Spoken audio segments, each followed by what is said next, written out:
ബഹുമാനപ്പെട്ട മുൻ planning board chairman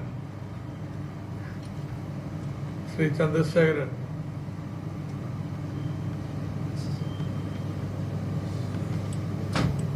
public ഡൊമൈനിലുള്ള ഡേറ്റ മാത്രമേ ധവളപത്രം ഉണ്ടാക്കാൻ ഉപയോഗിച്ചിട്ടുള്ളൂ എന്ന് പ്രസ്താവിക്കുന്നുണ്ട്.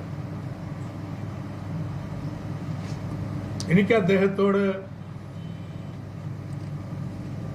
ലളിതമായ ഒരു ചോദ്യം, ഒരൊറ്റ ചോദ്യം ചോദിക്കാനുള്ളൂ. കേരളത്തിലെ ട്രഷറിയിലെ ക്യാഷ് ബാലൻസ് കഴിഞ്ഞ 5 വർഷം ഓരോ ദിവസവും എവിടെ എത്രയായിരുന്നു, പോട്ടെ മാസാവസാനം എത്രയായിരുന്നു എന്ന് ഏതെങ്കിലും പൊതുമണ്ഡലത്തിലുണ്ടോ? ഇല്ല, അത് രഹസ്യ. സെക്രട്ടേറിയറ്റിലെ ഫിനാൻസിലെ സീക്രട്ട് സെക്ഷനില് ഇതൊരു പ്രധാനപ്പെട്ട കാര്യമാണ്, അവരുടെ പ്രവർത്തനമാണ്.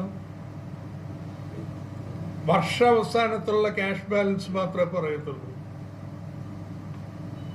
എന്നാൽ ധവളപത്രത്തിൽ പട്ടിക 2.2 കഴിഞ്ഞ 5 വർഷക്കാലത്തെ ഓരോ മാസാവസാനത്തെ ക്യാഷ് ബാലൻസ് കൊടുത്തിരിക്കുന്നു.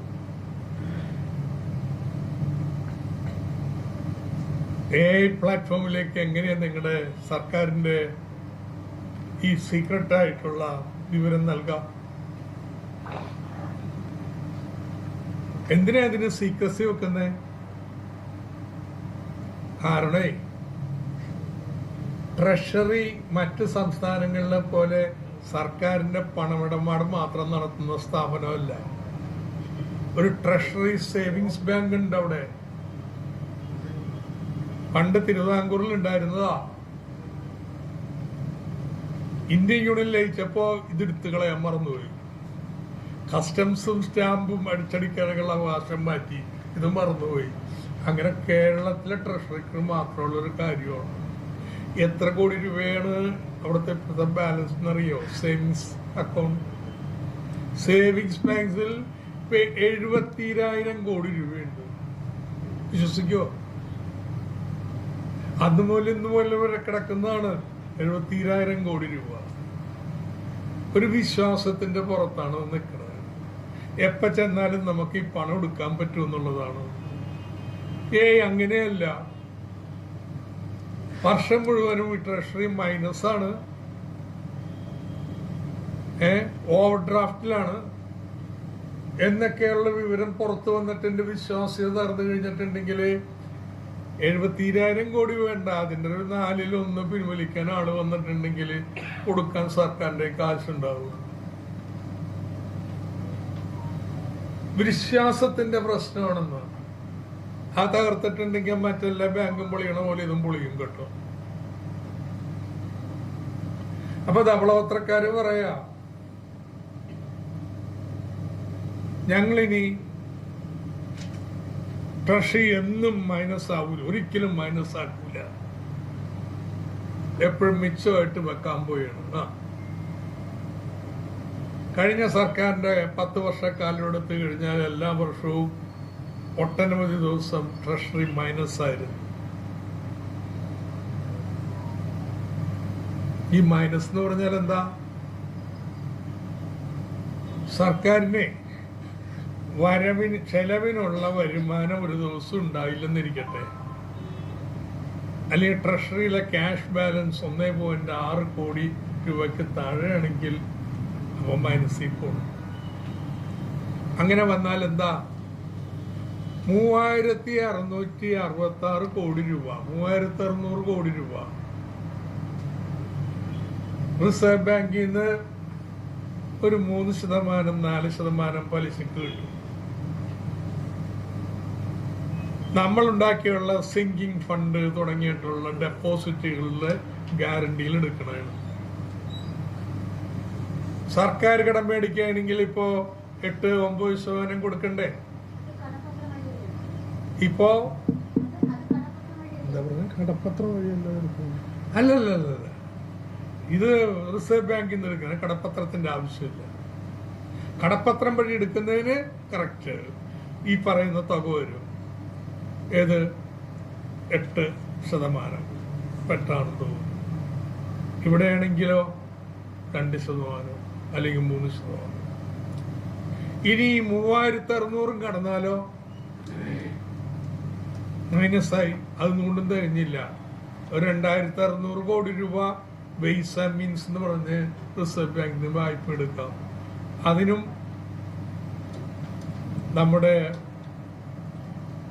റിപ്പോ റേറ്റിനേക്കാൾ 1% കുറവ് നമുക്ക് കിട്ടും പലിശക്ക്.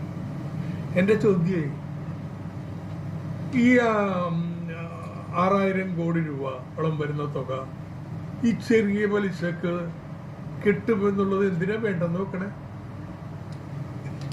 ഇതല്ല ഇത് നമുക്ക് അർഹതപ്പെട്ടത് ഈ ചെറിയ പലിശക്കുള്ള മേടിക്കൂലെന്ന് വെക്കുന്നതിന് എന്ത് നാണക്കേടാ? മൈനസായി പോയ ഓവർ ഡ്രാഫ്റ്റ്, അതും കഴിഞ്ഞാൽ ഓവർ ഡ്രാഫ്റ്റിൽ പോകും. ഓവർ ഡ്രാഫ്റ്റ് എടുത്താൽ 14 ദിവസത്തിനുള്ളിൽ തിരിച്ചടക്കണം. അപ്പൊ അതുകൊണ്ട് ഓവർ ഡ്രാഫ്റ്റിൽ പോണ്ട, മറ്റെടുക്കണം. അയ്യോ, ഞങ്ങൾ ഒരിക്കലും മൈനസിൽ പോയില്ല. മൈനസിൽ പോകാതിരിക്കുന്നത് എന്തോ ഭയങ്കര അഭിമാന കീർത്തിയാണെന്നുള്ള മട്ടിലായിരിക്കണേ. ഞാൻ എൻ്റെ അനുഭവം പറയട്ടോ. ഇവിടെ കോവിഡ് കാലത്ത് ഞാൻ ഫിനാൻസ് സെക്രട്ടറിക്ക് കൊടുത്ത ഇൻസ്ട്രക്ഷൻ എന്താണെന്നറിയാം? ട്രഷറി ഒരു ദിവസം പോലും സർപ്ലസ് ആവരുത്. നാട്ടിലെ ആളുകൾ പട്ടിണിയിലാണ്, ജോലിയില്ലെന്ന്, വരുമാനമില്ലെന്ന്, കൊടുത്തോണം, മൈനസ് നിർത്തിക്കോണം, പണമില്ലെന്ന് പറഞ്ഞേക്കരുത്. എന്തിനാ? ഇവിടെ നിന്ന് എടുക്കണം. ഇത് ഇന്ത്യയിലെ മറ്റ് സംസ്ഥാനങ്ങളൊക്കെ സ്വീകരിച്ച നിലപാടിന് ഘടകവിരുദ്ധമാണ്. ഇന്ത്യ സർക്കാർ 7 GDPയുടെ 7% വരെ വായ്പ എടുക്കാൻ കോവിഡ് കാലത്ത് സമ്മതിച്ചു. എല്ലാ സംസ്ഥാനങ്ങളും എടുത്തു, കേരളം എടുത്തു. അങ്ങനെയാണ് കേരളത്തിലെ GDP കടബാധ്യത 40%-ത്തിനടുത്തേക്ക് ചെന്നത്. പക്ഷെ എടുത്തു കഴിഞ്ഞപ്പോഴാണ് എല്ലാവരും ഓർത്തത്, കടം മേടിച്ച പണം ദൈനംദിന ചെലവിന് ഉപയോഗിക്കാൻ പാടില്ല, റവന്യൂ ചെലവിന് ഉപയോഗിക്കാൻ പാടില്ല. എന്ത് ചെയ്യുന്നറിയാമോ? ഈ കോവിഡ് കാലത്ത് മനുഷ്യൻ ചിതയിരിക്കാനുള്ള വിറക് പോലും മേടിക്കാൻ പണമില്ലാതെ ഗംഗയിലേക്ക് മൃതദേഹങ്ങൾ ഒഴുക്കിയ കാലത്തെ 3 ലക്ഷം കോടി രൂപ ട്രഷറികളിൽ വെറുതെ കിടന്നു. സർപ്ലസ് ട്രഷറി തന്നെ വലിയ കേമോയി. കേരളം മൈനസായിരുന്നു കേട്ടോ.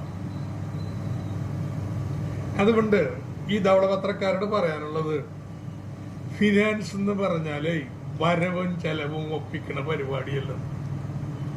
നാടിന്റെ വികസന ആവശ്യം എന്താണ് എന്ന് മനസ്സിലാക്കി അതിനുവേണ്ടി റിസോഴ്സ് റേസ് ചെയ്യുന്ന ഏർപ്പാടാണ്. അങ്ങനെ ഒരു കാഴ്ചപ്പാടില്ലാത്തവരാണ് ഈ കേന്ദ്രം ഭരിക്കുന്നവര്. കേരളം മാത്രമല്ല, എല്ലാ സംസ്ഥാനങ്ങളെയും ഞെരുക്കിക്കൊണ്ടിരിക്കുകയാണ്.